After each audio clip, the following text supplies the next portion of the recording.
All right, so getting into game number 1, we got belaC. We got belaC And Cheeeks. All right. Cheeeks has been a very solid up-and-coming player in the area here. I don't know if he originally came from around here. I haven't had the opportunity to really talk to him in a good amount of time yet, but I've been meaning to. This is my first time actually seeing Cheeeks, is it? I think so. He's regularly here, but doesn't normally end up on stream. Usually goes down around like round 3, 4-ish. But belaC, Hey, he's on the come up. belaC is one of the original killers. He was a of super Smash 4. killer with Ryu. His Ryu game was so And he also played tight. Olimar back in Brawl. Like, he's been around for quite some time. Yes. And we were talking about supportive parents earlier and what his dad constantly does for him and constantly has his back. But he is just so good at holding advantage and just always confirming combos. That is probably his greatest strength, is he does not drop follow-up things that he wants. I say things because this game doesn't necessarily have a lot of true combos, but right there, he got the situation he needed, closed it out with that back air, kept it simple. For it, but not for long. He likes to create the conditions for under which you will fight. And he'll go for it immediately if he can. He doesn't waste any time, and much like, you know, when he plays Ryu, he played him like a Shoto in the game. Yeah, also pointed out, yeah, he actually was playing, that is true, he was playing Olimar at the beginning Ultimate too. And he did play Luigi as well in the last game, yes. But in this one, on the other side, you were talking about fishing before, you see Cheeeks constantly landing a lot of these nairs, and landing recklessly in front of belaC just causes you problems like that. belaC taking a 3-stock to 1 lead. Man, Cheeeks is looking like his name right now, but not the good kind. But it's all right because he is on the come up. You know what? Sometimes you got to do a couple of squats to get him right and tight, and then you're bam, bam, in the fight. Exactly. So you need to get those glutes feeling good. You know, it's going to be a rock-solid win on your part, but finally catching with the nair. There you go. Following up with that up air. But I like what you said before. He is on the come up. Yes. And he's relatively confident once he starts getting momentum back in his favor. He's a very heavily momentum-based player. Yes, and he could also be downloading what he needs to download because belaC is in a state of comfort right now. He's completely comfortable fighting him.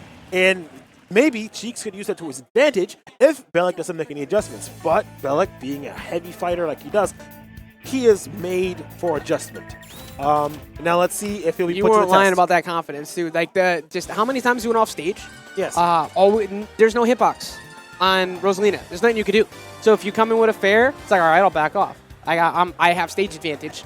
But there was not a time really where Cheeeks tried to do that. He threw out a nair once, just like, hey, back off me. But what are you going to get with that nair off stage? Not much. So I like the fact that he consistently went out there, punished the recovery. Now Cheeeks, honestly, I don't even know what stage he's going to go to in this kind of pick. We don't see much of Rosalina anymore.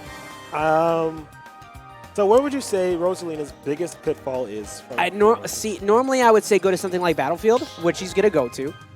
But Joker has many combos on Battlefield. The drag down resets, which you know belaC's going to have. Oh, yeah. But is he going to go? No, actually, he's going to switch. He's gonna change Cheeeks is going to switch over to Fox potentially here. Is he? No, he's going to stick with the Rosa. Okay. Feeling confident in his true mid. He feels confident. I'm feeling it. He's looking up to the sky right now for guidance and clarity.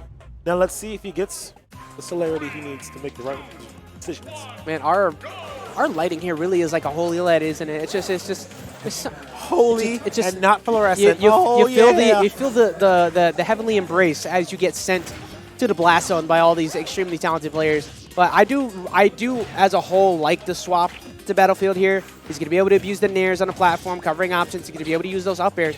It just depends on how well he can keep belaC off him. Yeah, he's got to keep belaC off of him right now.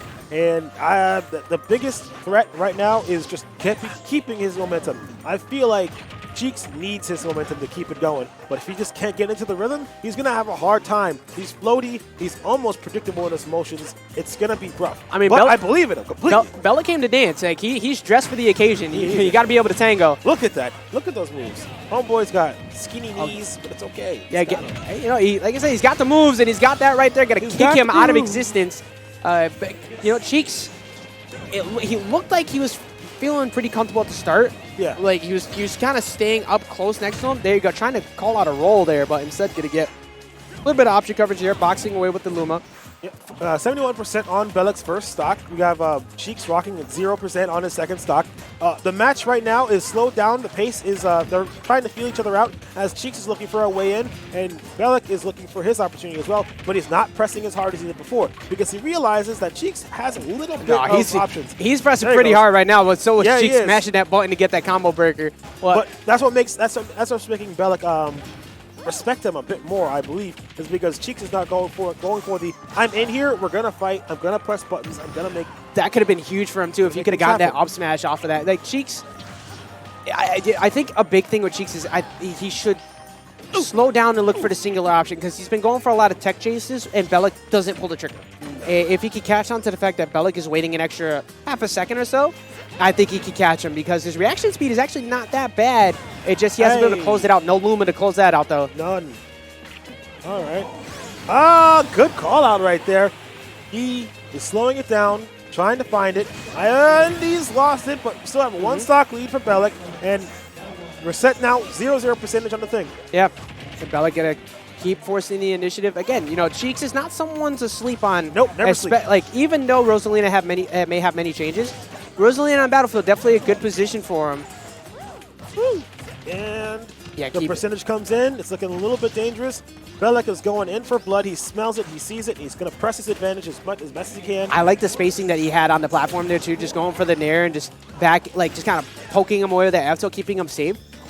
Cheeeks has to play like full come up now. He's not afraid to put Rebellion's guard out because he knows Cheeeks has to hit him. He can't go he can't go for grabs in those positions. Situation is bad right now. Cheeeks has got to find his way back on the stage and bring this back to neutral and try to get back to a defensive position. Yeah, he can't though. He just keeps getting smacked around off stage, and he's got some room to breathe now. But Arsene's out. Yeah, the boy.